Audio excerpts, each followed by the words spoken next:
Hi friends, my name is Mishbaur Rahman और आप लोगों का हमारे एक्सपर्ट क्लासेस में फिर से स्वागत है। इस वीडियो में हम लोग लिक्विड स्टेट के बारे में जानेंगे। ओके, तो चलिए वीडियो को शुरू करते हैं।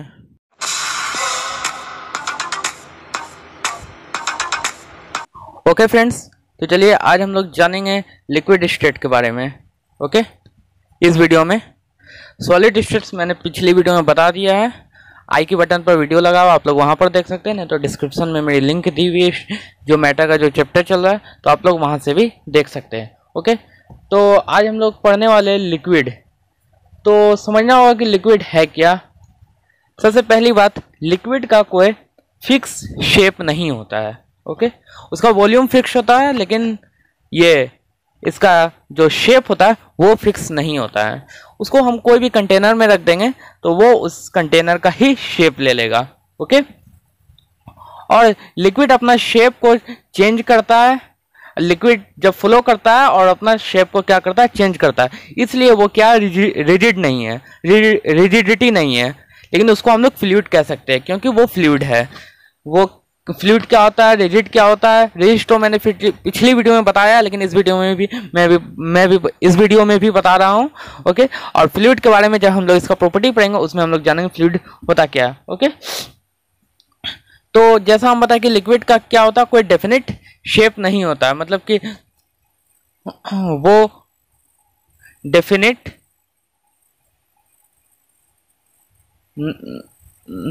सॉरी इसमें हम लोग लिखेंगे not definite shape, NOT, not definite shape. Liquid का क्या होता है, कोई भी शेप डिफाइनिट नहीं होता है। ओके, जैसे मान लीजिए एक हम लोग विजुअलाइज करके देख लेते हैं। मान लीजिए एक कंटेनर है, कंटेनर में पानी रखे हैं हम लोग, कंटेनर में कंटेनर में पानी हम लोग रखे हुए हैं। ओके, तो ये जो पानी है, अब इस पानी को हम लोग कोई और, जैसे ये जार A1 है। ओके, इस जार को हम लोग A1, अब यही पानी को हम लोग को दूसरा एक, मान लीजिए एक इससे भी बड़ा और इससे चौड़ा जार में हम लोग रखते हैं। ओके, चौड़ा जार में रखते हैं, तो ये क्या करेगा, ये लिक्विड क्या करेगा, वो उसका भी शेप लेगा, ऐसे इस तरह से फैल जाएगा। अगर इसमें पानी ऊपर तक आ रहा है तो इसमें, अगर ये चौड़ा होने के कारण इसमें थोड़ा नीचे तक आएगा, लेकिन ये नीचे का पूरा शेप ले लेगा। ओके, तो ये लिक्विड क्या करेगा, नीचे का पूरा शेप ले लेगा। तो ये लिक्विड क्या होता है कि लिक्विड किसी का भी शेप ले लेता है। ये A2 जार है। ओके, तो लिक्विड में पहला जो जार है वो एक स्मॉल जार है, वो छोटा जार है जिसमें हम लोग वाटर रखे, वो उसका शेप में है। फिर उसको हम कोई बड़ा जार में डाले तो वो उसका भी शेप ले लिया, भले ऊपर तक पूरा नहीं जाएगा लेकिन वो नीचे का पूरा शेप ले लेगा। जो सॉलिड है, जो सॉलिड था जिसको हम लोग जार में रखे थे, वो एक आइस क्या होता है, क्यूब शेप में होता है।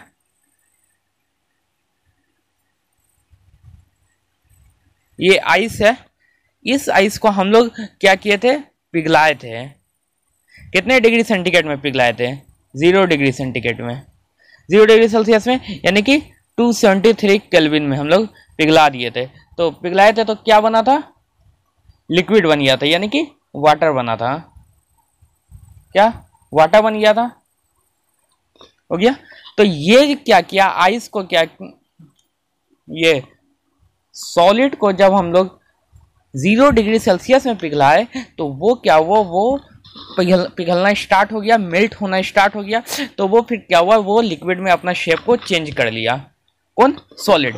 ओके, वो क्या क्या, लिक्विड को अपना शेप में, लिक्विड में अपना शेप को चेंज कर लिया। इतना बात समझ में आया। और सॉलिड का जो जमने का, सॉलिड जैसे अब ये पानी, अब इस पानी को हम लोग को क्या करना है, इस पानी को हम लोग फ्रीजर में रख रहे हैं आइस बनाने के लिए, वो सॉलिड बनेगा।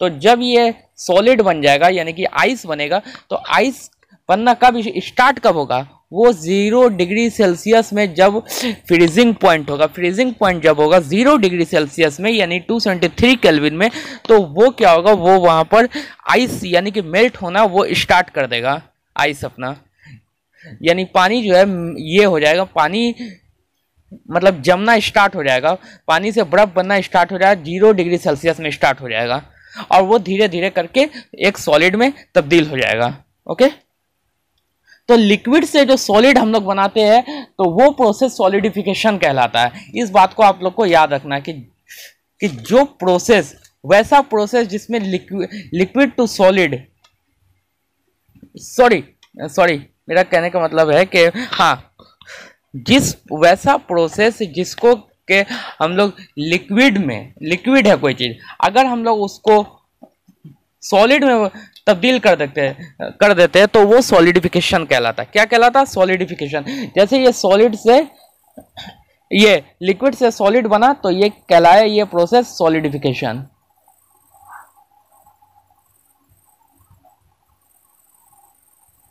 सॉलिडिफिकेशन ये प्रोसेस है। ओके, ये कौन सा प्रोसेस है? सॉलिडिफिकेशन प्रोसेस है। ओके, तो वो प्रोसेस आपका क्या कहलाया? सॉलिडिफिकेशन कहलाया। आप लोग को एक बात और याद रखना है कि सॉलिडिफिकेशन जो है वो एक्सोथर्मिक प्रोसेस होता है। सॉलिडिफिकेशन क्या? Solidification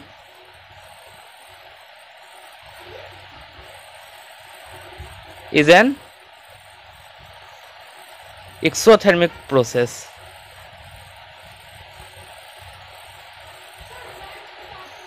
exothermic process. ओके, तो सॉलिडिफिकेशन क्या है? एक एक्सोथर्मिक प्रोसेस है जो कि हीट को रिलीज करता है। तो जब हीट क्या होता है, जब हीट रिलीज होता है तो लिक्विड क्या करता है? लिक्विड अपना स्टेट को सॉलिड में कन्वर्ट कर देता है। Liquid into solid, liquid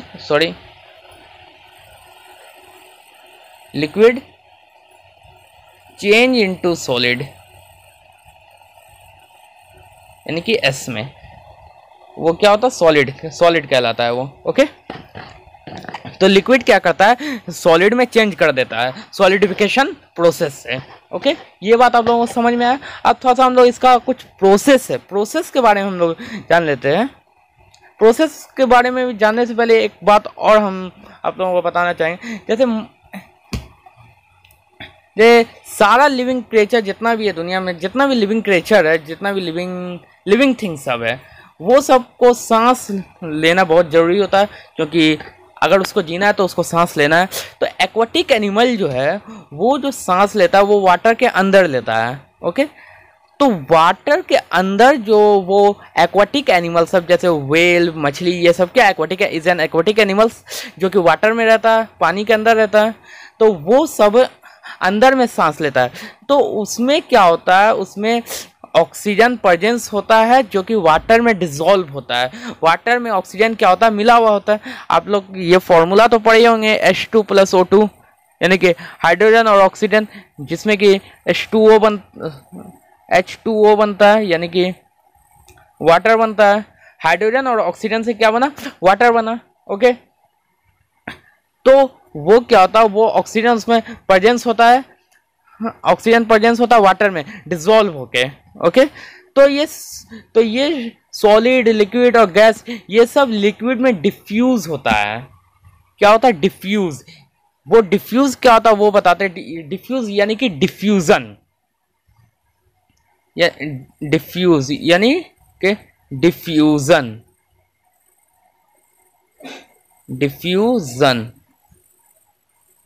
okay, ये जो डिफ्यूजन है ये होता क्या है? ये डिफ्यूजन क्या होता है? डिफ्यूजन दरअसल वो प्रोसेस है जिसमें कि कोई भी चीज लो कंसंट्रेशन से हाई कंसंट्रेशन तक जाए, वो क्या कहलाता है? डिफ्यूजन कहलाता है। वो क्या कहलाता है? डिफ्यूजन कहलाता है। यानी कोई भी चीज अगर वो लो कंसंट्रेशन में है, मतलब कोई भी चीज अगर लो है तो वो हाई कंसंट्रेशन में जाने वाला प्रोसेस क्या कहलाता है? डिफ्यूजन कहलाता है। क्या कहलाता है? डिफ्यूजन। ओके, ये बात समझ में आ गया।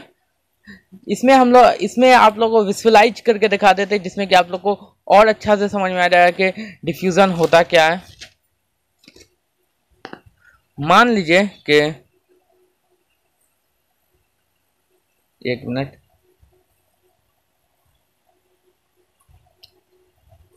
मान लीजिए ये एक जार है।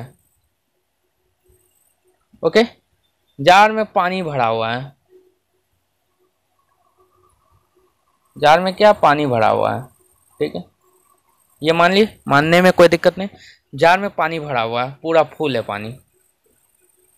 ठीक है, पूरा फुल है। अब इसमें हम लोग क्या किए कि स्याही का एक बूंद, मतलब इंक का सिर्फ एक बूंद जो है हम इस पानी में डाल दिए। सिर्फ एक बूंद हम पानी में डाल दिए। फिर आप कुछ देर के बाद या 5 से 10 मिनट बाद, 5 से 10 मिनट बाद आप इसमें देखिएगा कि ये जो इंक है वो सब तरफ जा चुका है। ये ऐसे हो चुका है, सब तरफ वो क्या हो गया? फैल चुका है। मतलब पूरा पानी में वो जगह ले लिया है। पूरा पानी में क्या ले लिया? वो जगह को ले लिया है। तो जब हम लोग पानी में जब इंक का जब एक बूंद डाले तो वो एकदम लो कंसंट्रेशन था, मतलब एकदम लो डाले थे, सिर्फ एक बूंद डाले थे। तो वो एक पानी के मुकाबले में तो आखिर एक लो ही ना हो, पानी एकदम भर गया, उसमें सिर्फ हम सिर्फ एक बूंद हम डाले। तो वो उस समय वो लो था, लो कंसंट्रेशन, कम था उसमें, कंसंट्रेशन उसमें क्या था? कम था। लेकिन जैसे जैसे वो फैलते गया तो पूरा पानी में वो क्या क्या अपना जगह को ले लिया। तो लो कंसंट्रेशन से वो हाई कंसंट्रेशन पर गया। तो इस वजह से वो लो कंसंट्रेशन से क्या हुआ? हाई कंसंट्रेशन तक गया। तो ये जो प्रोसेस है ये डिफ्यूजन प्रोसेस कहलाता है। ये क्या कहलाता है? डिफ्यूजन प्रोसेस कहलाता है। इसमें कोई समझने में तो कोई डाउट नहीं है? अगर कोई डाउट है तो आप लोग कमेंट सेक्शन में जरूर बताइएगा, मैं जवाब दे दूंगा। ओके,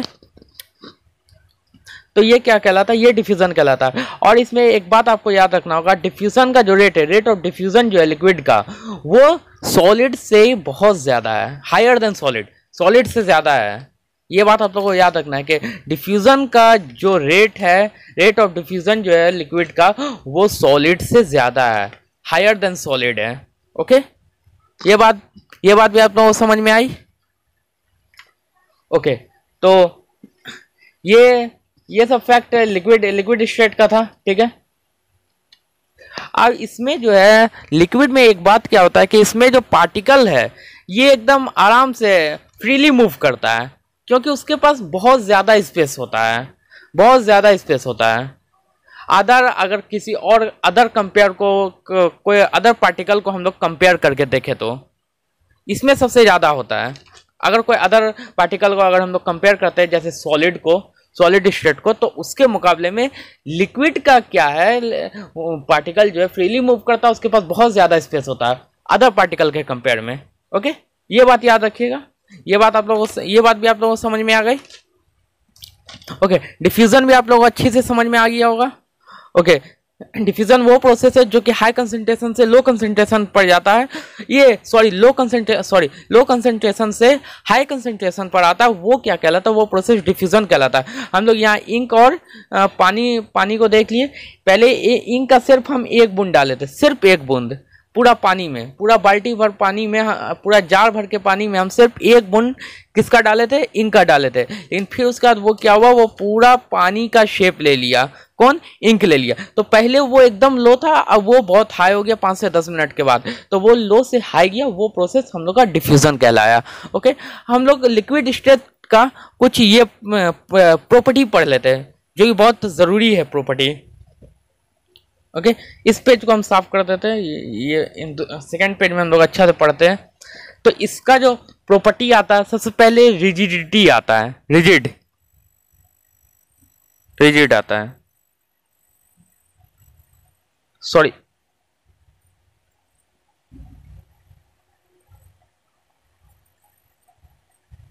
रिजिडिटी,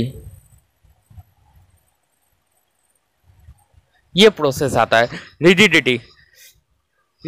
अगर समझने में कोई दिक्कत है तो इस वीडियो में मैं एक बार पहले समझा देता हूं कि रिजिडिटी होता क्या है। कोई शेप है, जैसे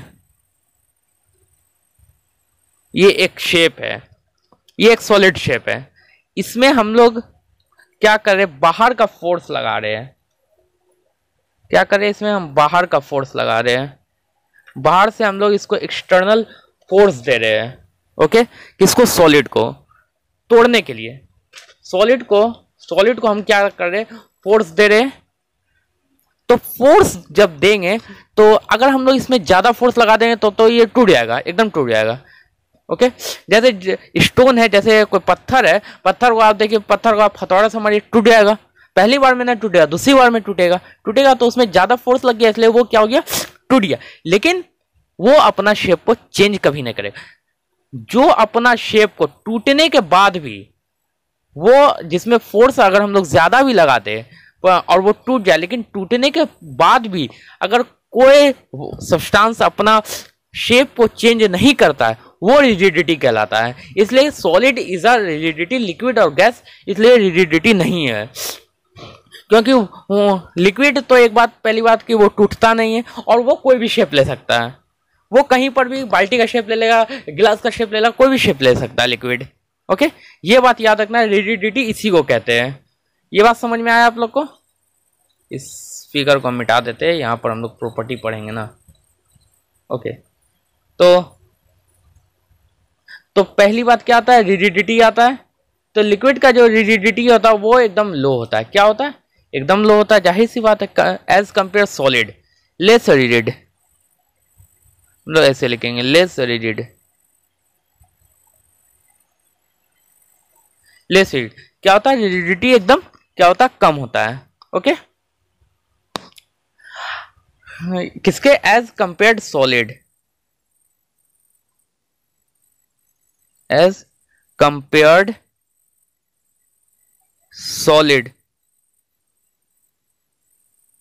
ओके, तो ये सॉलिड के कंपेयर में बहुत क्या होता है, कम होता है। क्योंकि सॉलिड ज़्यादा इसलिए होता है क्योंकि उसका जो क्या होता है, मॉलिक्यूल्स जो एकदम बहुत पास पास रहता है, ठीक है। और रिजिडिटी क्या होता है, मतलब वो अपना शेप को क्या करता है, चेंज नहीं करता है। ओके, और ये लिक्विड तो कोई भी शेप ले सकता है, इसलिए ये लेस रिजिड, मतलब नेग्लेबल नहीं, लेस मतलब कम ही, मतलब है ही नहीं। ओके, फिर उसका बाद आता है कंप्रेसिबिलिटी, जिसके बारे में हम लोग सॉलिड में भी बात किए हैं, इसमें भी हम लोग बात करने वाले कंप्रेसिबिलिटी के बारे में। क्या कंप्रेसिबिलिटी, एक मिनट,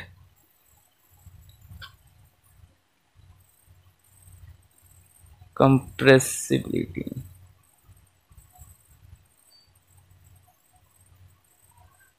ये हुआ कंप्रेसिबिलिटी। ओके, कंप्रेसिबिलिटी लिक्विड में क्या होता है, एकदम लो होता है। अब कंप्रेसिबिलिटी होता क्या है, जिसको हम लोग कंप्रेस कर सके, यानी कि जिसमें दबाव डाल सके, वो कंप्रेसिबिलिटी होता है। इसमें क्या कर सके, हम लोग दबाव डाल सके। ओके, मतलब जैसे देख लीजिए, सॉलिड भी नेग्लेबल है और लिक्विड तो है ही नहीं। अब बताते, देखिए वो होता क्या, सॉलिड में क्या है कि मान लीजिए एक ये प्लेट है, ये एक सॉलिड है, ये क्या है, ये एक सॉलिड है। तो इसके अंदर क्या होता है, इसके अंदर मॉलिक्यूल्स होता है, वो एकदम पास पास, एकदम ऐसे पास पास एकदम मॉलिक्यूल्स, वो भी स्थिर में। सॉलिड में क्या होता है, ये ऐसे बन रहा है, लेकिन सॉलिड में क्या होता है, एकदम स्थिर मॉलिक्यूल्स रहता है। ओके, एकदम स्थिर। अब कोई एक जार ले लीजिए, पानी दे दीजिए। ओके, अब इसके अंदर जो मॉलिक्यूल्स है वो इधर उधर जा रहा है, लेकिन बहुत पास पास में ही है उन लोग। ओके, वो क्या बहुत पास पास में है, ये वो क्या एकदम बहुत पास पास में, ये समझ में आया? ओके, अब कोई गैस वाला बलून हम ले लेते हैं, ये मान लीजिए ये बलून है गैस वाला। तो इसके अंदर का जो मॉलिक्यूल्स है, ये मेन है, इसके अंदर का मॉलिक्यूल कोई यहाँ है, कोई यहाँ है, कोई यहाँ है, कोई यहाँ, कोई यहाँ, कोई यहाँ, मतलब दूर दूर है, नजदीक में कोई नहीं है। सब उसका मॉलिक्यूल्स क्या है, एकदम दूर दूर है। सॉलिड और लिक्विड में वैसा नहीं, गैस में वैसा है। ओके, ये एक मिनट, ये सॉलिड, ये लिक्विड और ये गैस। ओके, तो सॉलिड में स्थिर है, लिक्विड में इधर उधर जाता है और गैस में भी इधर उधर जाता है, लेकिन वो दूर दूर, और लिक्विड में भी इधर उधर जाता है, लेकिन वो लोग एक दूसरे के पास ही रहता है। ओके, तो गैस का जो कंप्रेसिबिलिटी वो सबसे ज्यादा हाई होता है, क्योंकि उसका मॉलिक्यूल उसको हम लोग एक साथ ला सकते हैं, क्योंकि वो लोग के बीच स्पेस होता है इसलिए। और लिक्विड और सॉलिड के बीच तो स्पेस ही नहीं है, क्योंकि सॉलिड तो कुछ ज्यादा, सॉलिड हार्ड होता है, सॉलिड के बीच तो सॉलिड का मॉलिक्यूल्स क्या एकदम स्थिर होता है और वो एकदम सटा हुआ रहता है, तो उसको तो हम लोग कंप्रेस कर ही नहीं सकते। और फिर उसका लिक्विड का तो इधर उधर जाता है, लेकिन सटा हुआ ही रहता है, तो लिक्विड को भी हम लोग कंप्रेस नहीं करते। इसलिए हाई कंप्रेसिबिलिटी जो होता है वो गैस का होता है। गैस का सॉलिड और लिक्विड से सबसे ज्यादा कंप्रेसिबिलिटी किसका होता है? गैस का होता है। आप लोग का कंप्रेसिबिलिटी एकदम अच्छा से समझ में आ गया होगा। ओके, अब इसका एक तीसरा पॉइंट आता है, तीसरा ये फंक्शन, वो आता है फ्लूइडिटी। ये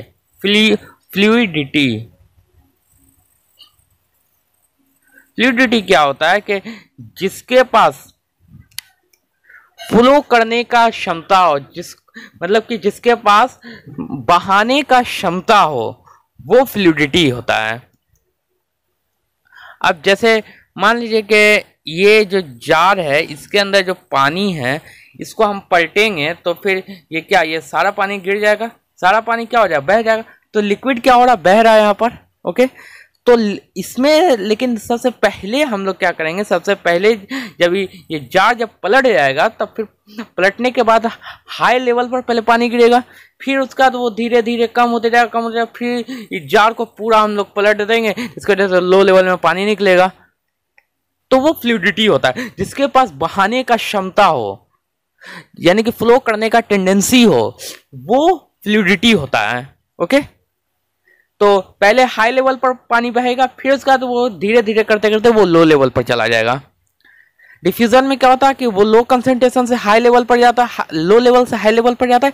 ये इसमें क्या होता है, फ्लूइडिटी में हाई लेवल से लो लेवल पर जाता है। आप लोग खुद प्रैक्टिकल करके देखे होंगे। ओके, फिर उसके बाद आता है फिलिंग अ गैस कंटेनर। इसके बारे में भी हम लोग का इसमें सॉलिड में बात हुआ था, filling a gas container.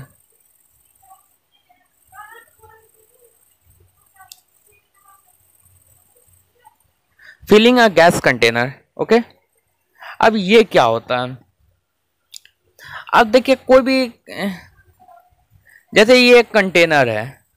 Okay, हम लोग को कोई कंटेनर एक उसमें खड़ा करने के लिए कुछ चाहिए। अब जैसे देखिए, इस कंटेनर में हम लोग को जरूरत है कि इसमें कुछ रहे, तो हम लोग लिक्विड को डाल दिए। ओके, तो ये जो लिक्विड है, ये क्या क्या इस कंटेनर का क्या क्या शेप लिया, क्या क्या पूरा शेप ले लिया। अब नीचे ले तो नीचे का पूरा शेप, ऊपर तक है तो ऊपर का पूरा शेप, क्या क्या ये क्या क्या पूरा शेप को ले लिया। किसका? लिक्विड का क्या क्या पूरा शेप को ले लिया। तो ये जो कंटेनर का जो शेप लिया जिसमें कि ये रखा हुआ है, तो ये क्या क्या, तो ये कहलाता फिलिंग अ गैस कंटेनर। मतलब कि जैसे हम लोग सॉलिड स्टेट में जो बात हुआ था, तो सॉलिड स्टेट का जो कोई जार में अगर हम किसी सॉलिड को रख देंगे, तो वो शेप उसका तब लेगा जब वो उसके साइज का होगा, नहीं तो वो नहीं लेगा। लेकिन लिक्विड क्या, लिक्विड के लिए कोई साइज मायने नहीं रखता, उसका साइज और शेप साइज कोई फिक्स नहीं है। लेकिन सॉलिड का क्या होता है, उसका शेप भी फिक्स है, साइज भी फिक्स है, वॉल्यूम भी फिक्स है। Okay, 1 minute. हाँ, तो ये सॉलिड में क्या होता है कि सॉलिड का जो शेप होता है, सॉलिड का जो शेप है, और जार कोई बड़ा शेप है, तो वो उस पर अगर हम रखेंगे तो वो उसका शेप नहीं लेता है। अगर उसका साइज का होगा तब वो सॉलिड क्या होगा, उसका शेप लेगा, अन्यथा वो उसका शेप नहीं लेगा। लेकिन लिक्विड क्या, लिक्विड किसी का भी शेप ले लेता है। ओके, तो वही एक प्रॉपर्टी आता फिलिंग अ गैस कंटेनर, एक गैस कंटेनर को भरना। तो गैस, और वैसे भी गैस जो कोई भी कंटेनर को भर सकता है, तो लिक्विड भी है, लिक्विड भी कोई भी कंटेनर में, कोई भी कंटेनर का शेप लेके वो भर सकता है। ओके, भरा जा सकता है।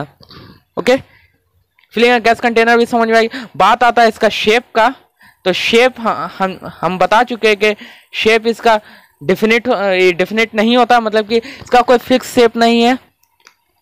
ओके, ये किसी का भी शेप ले सकता है।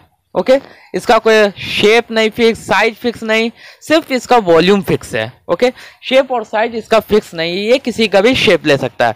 ओके, फिर इसमें बात आता है एक काइनेटिक एनर्जी का।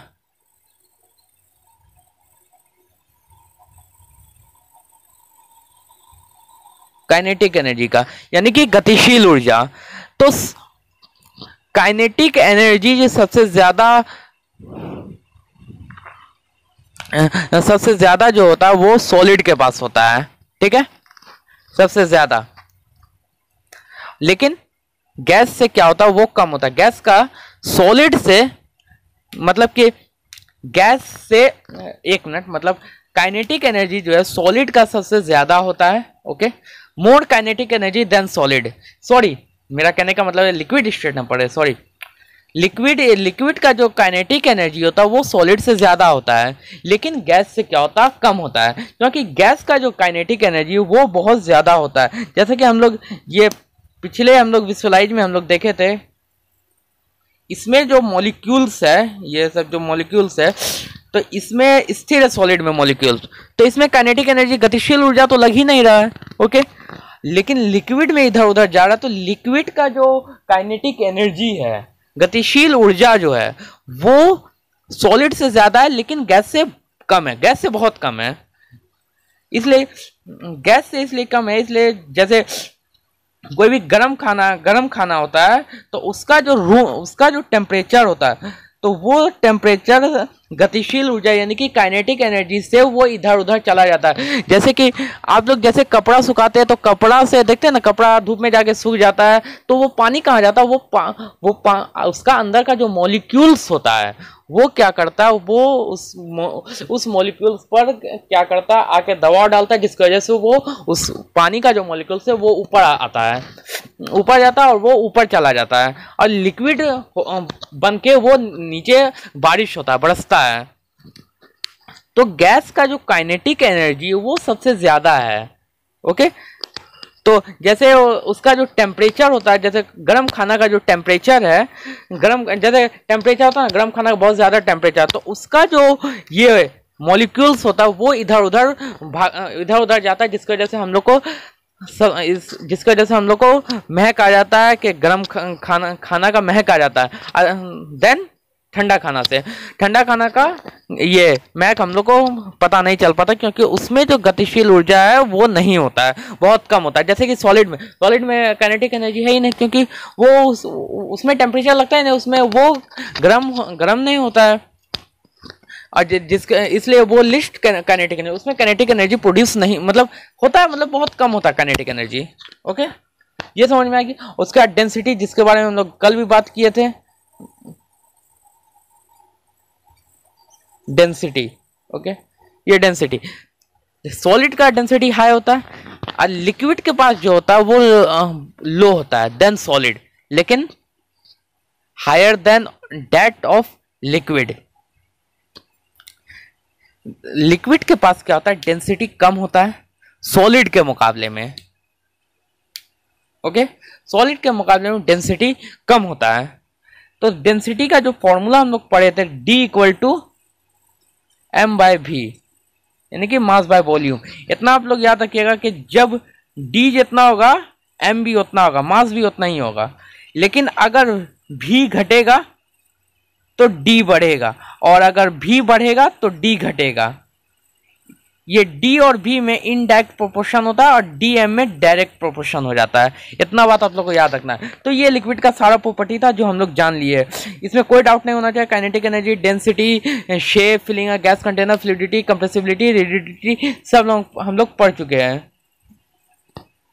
ओके, मेरे ख्याल से कोई भी डाउट नहीं होना चाहिए। ओके, तो इस सेशन को हम लोग यहीं पर खत्म करते हैं, और नेक्स्ट वीडियो में हम लोग जानेंगे गैसियस स्टेट के बारे में। ओके, और फिर उसका चेंज कैसे होता है, मैटर का जो स्टेट होता है वो चेंज कैसे होता है वो जानेंगे, और इवापोरेशन के बारे में जानेंगे। फिर उसका ये चैप्टर को हम लोग 2-3 वीडियो में ही खत्म कर देंगे। तो वीडियो कुछ ज़्यादा ही लंबा चला गया है। ओके, तो इस वीडियो को हम लोग यहीं तक रखते हैं और बाकी नेक्स्ट वीडियो में मिलेंगे, तब तक के लिए जय हिंद।